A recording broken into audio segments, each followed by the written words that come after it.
Doktrinal mereka berbeda dan memang menyatakan diri berbeda dengan kekristenan yang ada saat ini di Indonesia. Sejati, kitab suci saya jelas.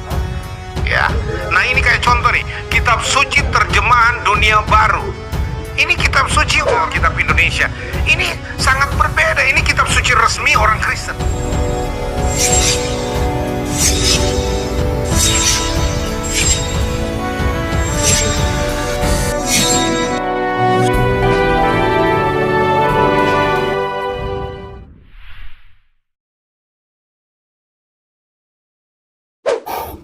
Baiklah saudara-saudaraku sekalian, berjumpa lagi dengan channel kita Edi Prayitno. Pada kali ini saya akan menyoroti masalah apa itu dan siapa itu Kristen Saksi-Saksi Yehova. Beberapa minggu yang lalu di channelnya Pastor Joshua Tewu, yang dulu Pastor Joshua Tewu ini pernah dialog dengan saya. Di channelnya beliau mengatakan bahwa Saksi-Saksi Yehova ini bukan kelompok Kristen. Jadi memang orang-orang Kristen pada umumnya ini beberapa kelompok mereka menolak. Di antaranya adalah Saksi-Saksi Yehova. Di samping itu ada lagi Kristen Mesianik dan juga Kristen dari kelompok Mormon. Dan sebetulnya ada apa ini? Apakah kitab sucinya mereka berbeda seperti yang Pastor Joshua Tewu katakan bahwa mereka bukan Kristen karena kitab suci mereka berbeda? Baiklah, saya akan memberikan sedikit pemahaman pada saudara-saudaraku sekalian, dan ini sekaligus sebagai bentuk pembentengan akidah terhadap orang-orang Islam. Karena apa? Karena kelompok ini sangat aktif sekali melakukan penginjilan door to door, masuk ke kampung-kampung, bahkan di pinggir jalan, di sebuah car free day atau di mall-mall ya, dengan cara membagikan traktat, majalah, kemudian pernak-pernik seperti gantungan kunci dan sebagainya. Dan Anda akan didatangi oleh kelompok mereka dan terang-terangan mereka mengatakan bahwa kami berbeda. Kami mengajarkan ajaran yang berbeda, kami mengajarkan ajaran yang hampir sama dengan orang-orang Islam. Jadi siapa sebetulnya Saksi-Saksi Yehova ini? Saya pernah punya pengalaman menarik dari kelompok mereka ini sebetulnya ya. Beberapa tahun yang lalu kami didatangi oleh penginjil-penginjil mereka.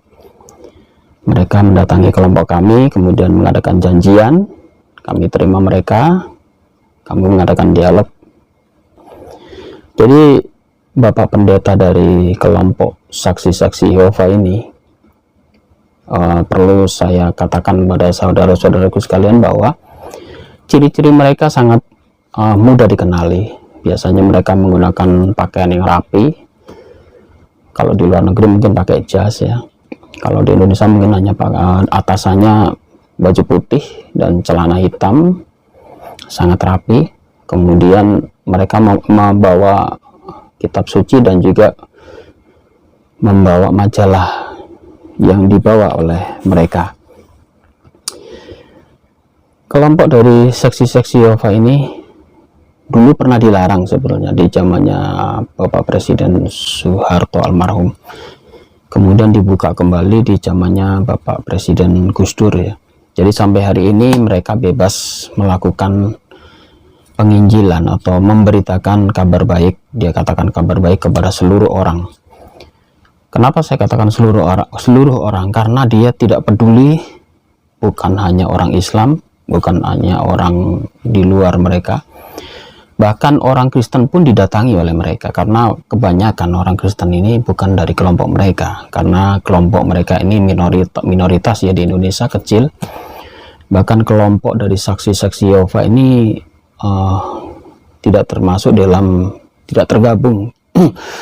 tergabung dalam organisasi Persatuan Gereja-Gereja di Indonesia. Kelompok Saksi-Saksi Yehova ini biasanya melakukan penginjilan di jalan-jalan, kemudian di car free day, di mall-mall ya. Jadi mereka ini sangat aktif sekali. Bahkan mereka masuk ke pelosok-pelosok pedesaan, mendatangi para petani-petani di desa, di sawah-sawah, kemudian masuk ke kampung-kampung dan sebagainya. Bahkan pernah saya suatu ketika memberikan kajian di daerah Surabaya, itu seorang penduduk di sana mengatakan, "Pak, saya pernah didatangi oleh kelompok ini.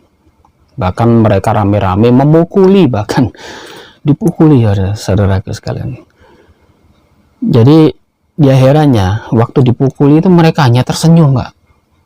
Jadi tidak mengeluh dan sebagainya, bahkan dengan terus dia tuh selalu mendatangi saya, bahkan setelah saya sakiti pun mereka tetap mendatangi saya.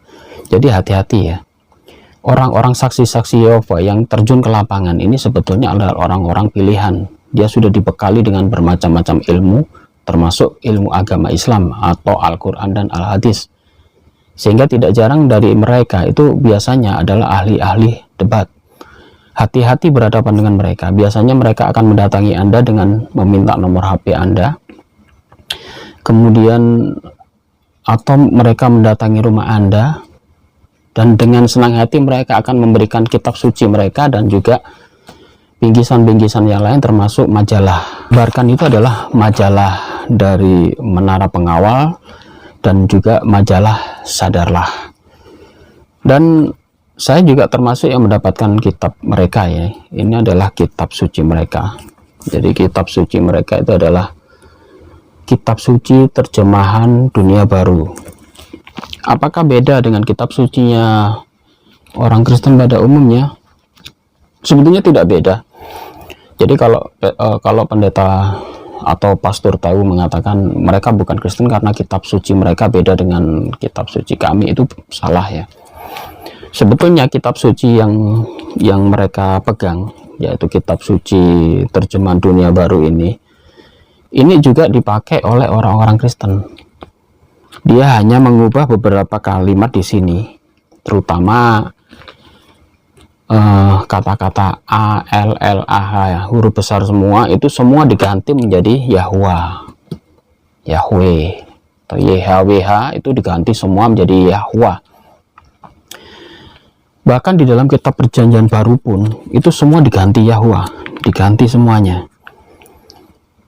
Nah, ini yang membedakan kitab sucinya orang Kristen pada umumnya dengan kitab sucinya orang saksi-saksi Yehova, hanya merubah ini. Kemudian di beberapa ayat tentang beberapa ayat memang dirubah. Jadi seperti Yohanes pasal 1 ayat 1 memang ada beberapa yang dirubah karena ini menyangkut doktrin mereka, karena mereka ini tidak percaya pada Trinitas.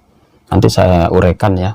Jadi salah satu contohnya di sini ya, dia ubah itu adalah yang ayat yang sangat familiar, mungkin Anda juga semua sudah hafal. Yohanes pasal 1 ayat 1. Di sini dikatakan pada mulanya firman itu ada. Firman itu bersama Allah, dan firman itu adalah suatu Allah. Diganti. Kalau di dalam firmannya orang-orang Kristen pada umumnya adalah pada mulanya adalah firman, firman itu bersama-sama dengan Allah, dan firman itu adalah Allah. Di sini tidak, karena mereka tidak mengakui bahwa Yesus itu sebagai firman, tidak. Jadi dikatakan di sini adalah pada mulanya firman itu ada. Jadi pada mulanya firman itu ada, firman itu bersama-sama Allah, dan firman itu adalah suatu Allah. Jadi firman ini adalah suatu. Jadi apa yang dikeluarkan oleh Allah atau wahyu dari Allah, dia bersama-sama Allah sejak semula. Segala sesuatu menjadi ada melalui dia, dan tidak satu pun menjadi ada tanpa melalui dia. Jadi terjemahnya memang banyak yang sudah dirubah-rubah, tetapi kitab sucinya ya hampir sama dengan orang-orang Kristen. Jadi kalau Pastor Tayu mengatakan kitab sucinya beda, itu enggak 100% salah ya, enggak 100% betul saya. Karena bagian yang dirubah itu hanya beberapa yang disesuaikan dengan doktrin mereka sebetulnya. Baiklah, saya lanjutkan lagi bahwa mereka sering bagi-bagikan semacam ini. Jadi majalah-majalah, traktat dan sebagainya itu akan dibagikan di jalan-jalan, di pinggir-pinggir jalan, di Car Free Day, hati-hati di Car Free Day juga. Kemudian di mall-mall, jadi di depan mall-mall itu mereka juga membagikan semacam ini. Dan ini juga penginjilan, bentuk penginjilan. Dan apakah ini bukan orang Kristen? Kristen juga, tetapi memang ada perbedaan. Baiklah, saya akan menjelaskan beberapa perbedaan apa saja yang menjadi perbedaan supaya Anda paham ya. Jadi kalau nanti menghadapi dengan seseorang yang mengaku dirinya dari saksi-saksi Yehova, Anda sudah paham, atau bukan semua Kristen itu sama pahamannya. Supaya Anda paham, Anda berhadapan dengan siapa, jadi Anda bisa berdialog, mengadakan dialog, tukar pendapat dan sebagainya. Bukan dipukuli ya. Tadi saya katakan di sebuah kampung di Surabaya itu penginjil dari saksi Yehova ini sampai dipukuli, diamankan di kepolisian dan sebagainya. Jangan seperti itu ya. Saya ajarkan pada Anda untuk bijak, pandai. Jadi kalau menghadapi penginjil itu jangan dipukuli. Mereka dipukuli tambah senang karena dia memikul salib, merasakan mendapatkan pahala yang besar dengan menjalankan perintah itu. Memberitakan Injil itu adalah menjalankan perintah. Dan kalau mereka menemui halangan-halangan itu, mereka akan menerimanya dengan ikhlas, tersenyum. Jadi jangan dipukuli ya. Nanti masalahnya malah rame di kepolisian. Ajak mereka masuk ke dalam rumah Anda, kasih kopi, kasih snack, dialog ya, belajar kristologi supaya Anda menjadi orang Islam yang pintar untuk menghadapi para penginjil-penginjil ini, terutama para saudara-saudaraku dai-dai, ustadz, untuk dibekali ilmu kristologi. Supaya apa? Supaya tujuannya untuk bisa membentengi diri kita terhadap penyebaran agama dari kelompok sebelah. Jadi apa betul kelompok ini adalah dikatakan Pastor Teo tadi adalah bukan orang Kristen? Sebetulnya sama, kitab suci yang dipakai pun sama, hanya beberapa saja dirubah. Baiklah, biasanya orang-orang saksi-saksi Yehova itu mengatakan bahwa kami Kristen tetapi kami tidak menyembah Yesus. Nah, ini bedanya ya. Kami Kristen tapi kami tidak menyembah Yesus. Mereka menolak Trinitas. Jadi paham Trinitas, Allah Bapa, Allah Anak, dan Roh Kudus itu ditolak. Mereka hanya menyembah pada Allah Bapa saja. Yesus itu adalah Allah kecil, bagian kecil dari Allah atau Allah. Dan ini paham ini juga tidak beda jauh sebetulnya dengan kelompoknya Pastor Joshua Teu yang saat ini menganut paham oneness only ya, atau Yesus only. Bahkan Pastor Teu juga menolak Trinitas. Apa bedanya Pastor Teu dengan orang kelompok saksi Yehova? Sebetulnya hampir sama saja. Dan anehnya sesama-sama kaum oneness, katakan sesama penyembah Allah Bapa pun berbeda pendapat, karena kelompoknya dari Pastor Joshua Teu itu masih mengakui bahwa Yesus itu adalah Allah Bapa, dan itu saya bantah di video saya yang lalu, bisa Anda lihat ya. Jadi pendapat ini bermacam-macam. Orang Kristen sampai hari ini belum finish mencari siapa Tuhan mereka, apakah Allah Bapa, apakah Yesus, ataukah siapa itu Roh Kudus dan sebagainya. Kitab suci yang dipakai oleh mereka itu sebetulnya sama sama, dari kelompok Mormon, Mesianik, Saksi Yehova, atau Kristen dari kelompok karismatik dan Katolik, hampir sama, meskipun di Katolik dan Protestan ada tambahan kitab sedikit, tetapi yang dipegang oleh mereka itu sama. Dan anehnya kitab yang dipegang sama, aturan teologi ya, jadi pemahaman doktrinnya itu berbeda-beda. Ada yang menekankan pada Trinitas, ada yang menekankan pada Yesus only, atau ada yang menekankan pada oneness, ada yang menekankan pada aliran saksi-saksi Yehova ini menganggap Yesus itu hanya bagian kecil saja. Mereka tetap menyembah pada Allah Bapa. Hati-hati ya. Mereka biasanya menyebarkan doktrinnya ini itu dengan mengutip ayat-ayat Al-Quran. Mereka sangat pintar sekali mengutip ayat-ayat suci Al-Quran. Dalam penginjilan mereka selalu mereka mengutip ayat Al-Quran, mengatakan bahwa Al-Quran dan kitab kami tidak jauh berbeda. Bahkan Al-Quran ayatnya mendukung ajaran-ajaran mereka. Mereka akan mengambil ayat-ayat suci di dalam Al-Quran. Saya jelaskan sedikit apa yang membedakan kelompok seksi Yehova ini dari kelompok Kristen yang pada umumnya. Mereka mengatakan bahwa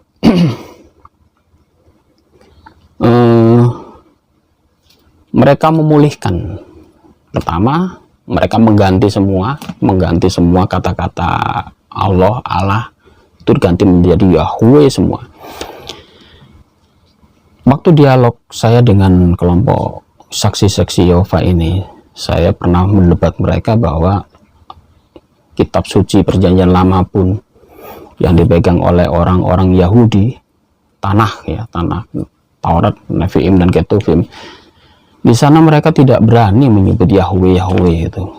Bahkan kalimat Yahweh itu kalau ketemu kalimat itu diganti menjadi Adonai. Dan kitab perjanjian lama atau kitab Tauratnya orang Yahudi sampai hari ini tidak berani mengatakan Yahweh. Bahkan orang Yahudi sendiri pun untuk mengucapkan itu hanya dalam 1 tahun mungkin hanya 1 hari atau 2 hari di perayaan hari raya besar mereka, hari raya Purim.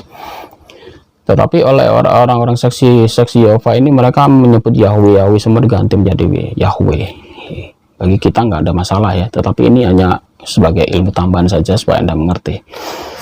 Kemudian mereka tidak mengadakan peringatan Natal. Jadi mereka tidak mengadakan peringatan Natal, dan ini membedakan dengan Kristen pada umumnya. Mereka hanya mengakui peringatan kematian Yesus Kristus. Jadi untuk kelahiran mereka tidak mau merayakan dengan alasan murid-murid dulu tidak merayakan. Kemudian paham yang nomor 3. Kemudian paham yang lain, mereka mengatakan bahwa neraka itu tidak ada. Nah, ini yang menarik. Waktu dialog dengan saya, mereka mengatakan sebetulnya neraka itu tidak ada. Mereka mempunyai pengertian bahwa orang-orang suci itu dunia itu hanya dipilih 144.000 saja. Dan mereka mengatakan mereka itu bagian dari 144.000 ini. Yang lain kemana? Pada penduduk bumi miliatan seperti ini yang terangkat hanya 144. Kemudian doktrin ini direvisi lagi menjadi sisanya itu nanti akan masuk ke Firdaus. Jadi mereka membedakan antara sorga dan Firdaus. Sisanya yang tidak termasuk dalam 144.000 itu masuk ke dalam Firdaus. Dan Firdaus itu ada di dalam bumi, bukan di dalam langit atau di atas langit. Firdaus itu mereka mengatakan bahwa Firdaus itu ada di bumi. Yang mengatakan bahwa Firdaus itu ada di bumi, mereka justru mengambil dari ayat kitab suci Al-Quran, yaitu mereka mengambil ayat di dalam Al-A'raf ayat 19-25. Di sini diceritakan bahwa, "Hai Adam, bertempat tinggallah kamu dan istrimu di surga, serta makanlah olehmu berdua buah-buahan di mana saja yang kamu sukai, dan janganlah kamu berdua mendekati pohon itu, lalu menjadilah kamu berdua termasuk orang-orang yang zalim." Di dalam kitab ini Nabi Adam diceritakan sorga itu banyak tempat tumbuh-tumbuhan, ada buah-buahan, dan menurut mereka tumbuh-tumbuhan, buah-buahan ini adanya hanya di bumi karena membutuhkan oksigen, tanah, dan sebagainya. Ditambah lagi manusia itu terbuat dari tanah, dan tanah ini adanya di bumi. Jadi manusia ini waktu diciptakan itu bukan di sorga, tetapi memang di bumi. Nanti mereka akan mengambil ayat Al-A'raf ayat 25, dikatakan bahwa di bumi itu kamu hidup, di bumi itu kamu akan mati, dan dari bumi itu pula kamu akan dibangkitkan. Jadi di bumi itu kamu hidup, di bumi itu mati, di bumi itu juga dibangkitkan. Jadi dibangkitkan itu di bumi, prosesnya di bumi semua. Tetapi nanti waktu di hari kiamat itu mereka mengatakan bahwa bumi itu tetap ada. Jadi bumi bukan hancur, tetapi hanya manusianya yang rusak atau dibinasakan dengan munculnya bencana. Dia mengambil contoh pertama adalah bencana air bah di zaman Nabi Nuh. Kemudian di akhir zaman nanti ada lagi bencana nggak tahu apa, tetapi yang dimusnahkan itu manusianya, bukan buminya. Buminya tidak dihancurkan, buminya tetap ada, manusianya yang hancur. Nanti manusianya dibangkitkan, dan dibangkitkan itu di bumi. Itu menurut pandangan mereka. Jadi mereka menganggap bahwa Firdaus itu di bumi, bukan di langit atau di mana gitu ya. Mereka pemahaman seperti itu, dan ini beda dengan Islam. Tetapi anehnya mereka mengambil ayat itu dari Al-Quran untuk membenarkan pendapat mereka ini. Doktrin teologi mereka itu ambil dari ayat Al-Quran. Jadi mereka itu biasanya nanti mendakwai Anda itu bahkan memakai ayat suci kita sendiri, Al-Quran, untuk menjaring orang umat Islam ini supaya mau masuk ke dalam agama mereka. Mereka menganggap bahwa setelah ada kematian, kemudian setelah orang-orang soleh dimasukkan ke surga dan sebagian masuk ke Firdaus, bagaimana sisanya? Mereka tidak mengenal neraka. Terus mereka masuk kemana yang jahat-jahat ini? Mereka mengatakan mereka dimusnahkan. Musnah begitu saja, hilang. Jadi manusia itu tidak ada hukuman. Jadi tidak ada hukuman api neraka, penyiksaan itu tidak mereka kenal. Jadi kalau mereka mendakwai Anda, memberitakan pemberitaan Injil mereka itu dengan iming-iming ini. Jadi tidak ada neraka, Anda tidak akan disiksa dan sebagainya. Dapat mereka ya. Jadi mereka mengatakan tidak ada neraka. Orang yang meninggal, yang berdosa itu musnah begitu saja. Yang berbuat baik akan masuk ke dalam surga dan Firdaus. Itu ajaran mereka. Ini ajarannya dari kelompok seksi-seksi Yehova. Kemudian mereka ini menghindari politik. Jadi kapan hari lagi rame itu, karena kelompok ini mereka tidak mau menghormat pada bendera merah putih. Mereka tidak mau menyanyikan lagu Indonesia Raya, mereka tidak mau mencoblos dalam pemilu, mereka tidak mau terlibat dalam kegiatan politik dan sebagainya. Bahkan ada seorang siswa dari kelompok seksi Yehova itu sampai dikeluarkan dari sekolah gara-gara tidak mau mengikuti upacara bendera, dan kasusnya mungkin sampai ke PGI. Tapi PGI menolak juga, karena PGI mengatakan bahwa kelompok ini bukan dari bagian anggota dari PGI. Jadi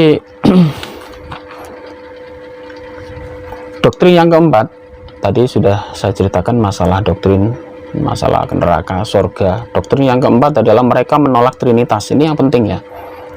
Yang tadi saya katakan bahwa mereka itu hanya mengenal Tuhan yang Maha Esa, Tuhan itu satu. Mereka tidak menyembah Yesus. Jadi mereka menginjili Anda itu bukan mengajak Anda menyembah Yesus. Hati-hati. Bahkan mereka mengutip ayat-ayat Al-Quran, mengatakan bahwa di dalam kitab Al-Quran dan kitab kami itu sama. Doktrin selanjutnya adalah mereka tidak mengakui adanya Trinitas. Mereka mengatakan Trinitas itu adalah ajaran dari kaum pagan, dari para penyembah dewa-dewa yang dibawa oleh orang-orang kafir. Dan mereka mengatakan penyebar yang memberitakan doktrin Trinitas itu adalah sumbernya dari setan. Jadi mereka anti Trinitas. Jadi kalau Anda ketemu dari kelompok seksi-seksi Yehova, kemudian Anda mendebat soal Trinitas, ya diketawai oleh mereka. Karena mereka tidak percaya dengan Trinitas. Mereka hanya mempercayai Tuhan itu satu, dan Yesus itu hanya Tuhan kecil, bagian saja. Yesus itu adalah Allah ciptaan, Allah kecil. Yesus itu juga ciptaan. Mereka mengatakan Roh Kudus itu juga apa yang keluar dari Allah atau Allah, bagian. Jadi Roh Kudus itu bukan Tuhan, bukan Allah. Yesus juga bukan Tuhan atau Allah. Allah itu tetap Allah Bapa yang mereka sembah.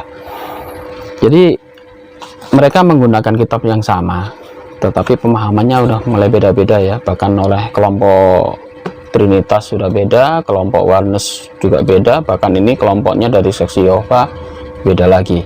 Padahal kitab suci yang dipegang adalah sama. Itulah saya katakan, para murtadin Anda saat keluar dari Islam yang sudah menemukan kebenaran Tuhan, masuk ke dalam agama Kristen itu sebetulnya seperti masuk ke dalam hutan belantara. Anda akan semakin bingung dengan ajaran-ajaran mereka. Kalau Anda masuk hanya dalam satu gereja mungkin tidak terasa, tetapi kalau Anda melihat teologi atau doktrin gereja-gereja tiap denom itu kelompok-kelompok ini beda-beda, antara Mormon, seksi Yehova, Mesianik, Katolik, Protestan, dan sebagainya. Jadi untuk kalian para murtadin, sebetulnya Anda akan sangat tersesat dan lebih tersesat lagi. Sebaiknya Anda kembali ke Islam, bersyahadat lagi. Dan untuk saudara-saudaraku yang masih Islam, jangan sampai murtad, gitu ya. Mereka mengatakan sembah dan doa itu bukan untuk Yesus, bukan ditujukan pada Yesus. Sembah dan doa itu hanya ditujukan pada Allah Subhanahu wa Ta'ala atau Allah yang Esa. Menyembah kepada hanya Allah Bapa saja, tidak menyembah pada Yesus. Mereka mengingkari keilahian Yesus. Mereka tidak percaya Yesus itu Tuhan, mengingkari. Yesus melakukan mukjizat itu bukan karena Yesus sebagai Tuhan, tetapi hanya sebagai nabi dan dikasih karunia penyembuhan. Mereka mempercayai itu. Soal doktrin penebusan dosa, itu mereka tidak mengakui bahwa Yesus menebus mereka tidak mengakui Yesus menebus dosa manusia. Jadi beda dengan Kristen pada umumnya. Jadi mereka ini tidak mengakui Yesus itu menebus dosanya. Disalib itu tidak mengakui untuk sebuah penebusan, tidak. Mereka mengakui bahwa mereka bisa masuk ke Firdaus atau sorga itu karena perbuatan baik, bukan karena ditebus oleh Yesus. Kalau mereka berbuat baik, masuk surga. Kalau nanti mereka berbuat jahat, musnah gitu saja, tidak masuk neraka. Enak kan ya? Mereka tidak percaya neraka. Surga itu hanya di bumi. Yang orang-orang suci mereka nanti masuk ke dalam surga hanya 144.000. Yang tidak kumanan surga atau yang tidak kebagian, nanti Anda mendapatkan Firdaus dan tempatnya di bumi, karena bumi itu luas tempatnya. Jadi nanti mereka mendapatkan taman-taman Firdaus itu di bumi mereka. Dan ini sekali lagi mereka juga mengutip ayat-ayat Al-Quran, karena di dalam Al-Quran dikatakan bahwa di surga itu seperti ada air mengalir, kemudian ada pohon-pohon, kemudian kita bisa menikmati buah-buah yang segar, yang enak. Itu mereka katakan buah-buah, sungai dan sebagainya itu adanya di bumi. Jadi mereka mengakui surga itu di bumi karena ada tanaman, ada buah dan sebagainya. Tetapi bumi yang sudah diperbarui setelah kebangkitan manusia, kita masih tetap tinggal di bumi, tetapi berupa Firdaus yang indah. Yang jahat musnah, jadi tidak ada neraka. Dan sekali lagi mereka mengutip ayat-ayat dari Al-Quran. Mereka mengajak Anda, memurtadkan Anda dari ayat-ayat Al-Quran. Hati-hati ya. Jadi mereka ini pendekatannya memakai ayat-ayat Al-Quran. Mereka yang terjun di lapangan itu adalah orang-orang yang sudah dibekali ilmu, sudah pinter bahasa Arab, bahkan dia sudah pinter ilmu hermeneutik, perbandingan ayat kritik teks Alkitab. Mereka kuasai, apalagi untuk berdebat dan sebagainya itu sudah dibekali semua. Jadi kalau Anda berhadapan dengan orang saksi-saksi Yehova, hati-hati, mereka orang-orang pinter yang sudah dibekali dengan banyak ilmu. Waktu mereka dialog dengan kami waktu itu di sebuah rumah di Surabaya, akhirnya Bapak Pendeta itu kalah kan waktu debat dengan saya. Bahkan pulangnya tak kasih Al-Quran, tak bilang. Sebetulnya iman Bapak dengan saya itu tidak jauh berbeda. Yang membedakan adalah Bapak belum bersyahadat saja, karena sebetulnya Bapak sudah tauhid, sudah mengakui Tuhan itu yang patut disembah, Allah itu yang patut disembah. Yesus itu bukan sesembahan, Yesus itu bukan Tuhan, Yesus itu bukan menebus dosa. Sebetulnya iman Anda dengan iman umat Islam itu sudah hampir sama. Yang membedakan adalah Anda belum bersyahadat dan tidak mengakui Nabi Muhammad dan tidak mengakui kitab suci Al-Quran, hanya itu. Sementara Bapak masih berpegang pada kitabnya orang Kristen dan hanya Bapak revisi perbedaan-perbedaan itu, diganti mereka ya, direvisi.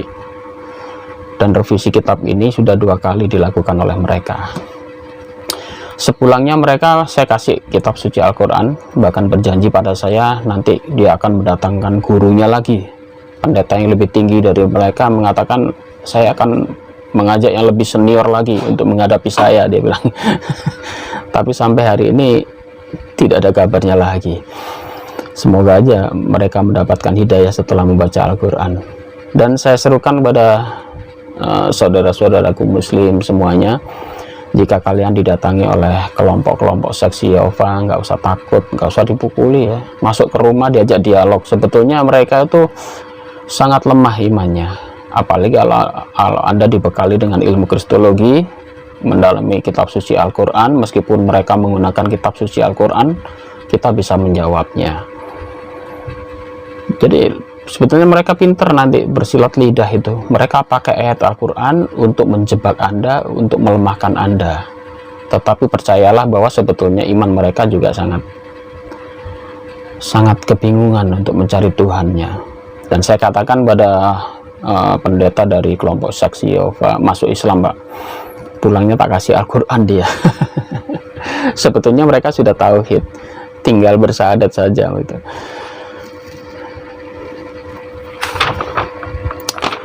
Demikian ya dari saya. Jadi saya serukan pada saudara-saudaraku umat muslim yang saat ini sudah muslim, tetap pertahankan iman Anda. Nabi Muhammad mengatakan, gigit dengan gerahamu, gigit yang kuat untuk memegang tali Islam ini. Masih kebingungan mencari Tuhan siapa yang mau disembah, masuk Islam. Kalau Anda masih takut, malu, silakan download Al-Quran digital, juga ada terjemahan bahasa Indonesia, Anda baca dulu. Kalau tidak kenal maka tidak sayang, silakan Anda baca, jangan keraskan hati, buka hati dan pikiran Anda. Semoga hidayah Allah Subhanahu wa Ta'ala turun pada Anda menjadi mu'alaf bersama-sama dengan kami, dan Anda akan menemukan Tuhan yang benar, Tuhan yang diwartakan oleh para nabi-nabi terdahulu, mulai zaman Nabi Adam sampai Nabi Muhammad. Semuanya membawakan berita tauhid. Bahkan Yesus pun memberitakan tauhid. Semua nabi-nabi memberitakan tauhid. Tidak ada satu orang pun nabi yang menjadikan Tuhan sesembahan lain, menjadikan Tuhan menjadi dua, menjadikan Tuhan tiga, dan sebagainya. Bahkan Yesus pun mengatakan bahwa, hei orang Israel, Tuhan itu adalah Esa, dan sembahlah dia. Yesus hanya utusan. Berkali-kali Yesus mengatakan itu, dan itu ada di dalam kitab suci Anda. Saya nggak usah buka satu-satu, Anda pasti pinter. Anda tinggal jogling aja di Google itu, ayat-ayatnya tauhid banyak sekali yang diucapkan oleh Yesus di dalam kitab suci Anda. Demikian dari saya. Mohon maaf kalau ada saya salah kata.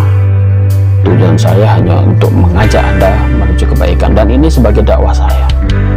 Umat Islam diharuskan untuk berdakwah, kalian juga berdakwah, kita sama-sama berdakwah, mengajak orang pada kebenaran. Terima kasih saudara-saudaraku sekalian, semoga ada manfaatnya, dan terima kasih yang sudah subscribe, like, sebarkan, yang sudah join, yang sudah membantu yayasan kami juga pembinaan mu'alaf. Saya ucapkan banyak terima kasih. Demikian dari saya, tunggu kajian saya selanjutnya. Radio Taufik Hidayah. Assalamualaikum warahmatullahi wabarakatuh.